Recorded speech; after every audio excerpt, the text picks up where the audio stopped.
Memoria histórica. ¿Podríais decirme quién era Francisco Franco? La contesto ella. ¡Estupendo! Yo soy de izquierdas, pero he vivido bien con Franco, he llegado a tener un coche con Franco, he tenido casa con Franco y sencillamente no puedo decir nada en contrario. No, ya no. Yo soy de izquierdas. A ver com se come eso. 1, 2, 3, 4 salmons i un home. El coneixerà el jovent d'aquest país? Doncs esclar. Adam Osborne, el que inventó el ordenador portátil, ¿puede ser? Claramente no. A veure si l'encerten amb aquesta fotografia. Vamos a verlo. Adolf Hitler, ¿no? No, es que no. Hitler. No és això en absolut. Sí, Hitler. ¿Pero estamos locos o qué? ¿Cómo se llamaba? El que decía españoles, Franco ha muerto. El rey, coño. Franco ha muerto. Franco es rey que había antes de ahora, ¿no? Sí.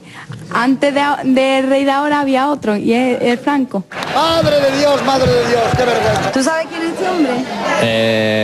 Me suena haberlo visto en la tele y eso, pero no me hago ni idea. No sé nada. ¿Vosotras qué sabéis de la biografía de Franco? Que era bajito y nada más. Y con bigote. Bigote, ¿no?